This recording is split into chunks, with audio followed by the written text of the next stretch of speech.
Imagine surviving the deadliest bomb in human history, only to travel home and stand under another atomic bomb just 3 days later. It sounds impossible, but this actually happened to one man. His name was Tsutomu Yamaguchi, and his story is one of the most unbelievable survival stories ever recorded. Before we begin, this isn't just a story about luck. It's about courage, pain, and a man who spent the rest of his life making sure the world never repeated the same mistake. Let's go back to Japan. Summer 1945. Tsutomu Yamaguchi was a 29-year-old engineer working for Mitsubishi Heavy Industries. In early August 1945, he was sent on a business trip to Hiroshima. The war had already devastated Japan. Food was scarce. Cities were burning. Everyone knew defeat was near. On the morning of August the 6th, Yamaguchi was preparing to leave Hiroshima and return home to Nagasaki. He had packed his bags, finished his meetings, and was walking toward the train station. Then, everything changed. At exactly 8:15 in the morning, a single American bomber appeared high above the city. Seconds later, it dropped.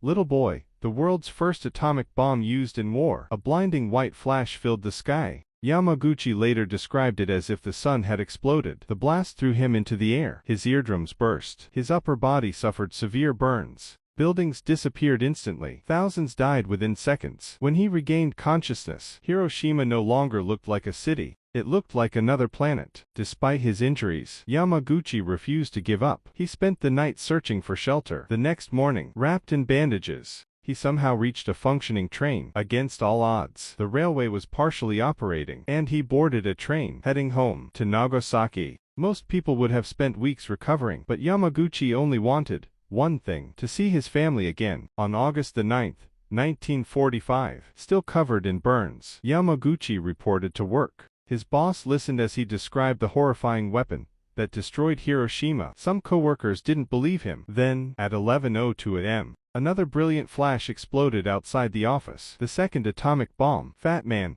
had just detonated over Nagasaki. Once again, Yamaguchi survived. For the second time in only 3 days, he found himself inside another nuclear disaster. His home was damaged. The city was devastated. Yet somehow, his wife and infant son also survived. Surviving wasn't the end of his story. It was only the beginning. For decades, Yamaguchi lived with radiation exposure, physical pain, and memories no one should ever experience. For many years, he rarely spoke publicly. But as he grew older, he realized silence wouldn't protect future generations. He began sharing his story around the world. His message was simple: no one should ever experience nuclear war again. In 2009, the Japanese government officially recognized him as a survivor of both atomic bombings, a distinction given to very few people. He continued speaking for peace until his death in 2010. History remembers wars through numbers: thousands, millions, entire cities. But behind every number was a human life. Tsutomu Yamaguchi's story reminds us that even in humanity's darkest moments, hope, courage, and compassion can survive. His survival wasn't just extraordinary. His decision to spend the rest of his life warning the world may have been his greatest achievement. If this story moved you, take a second to hit the like button. Subscribe for more incredible true stories from history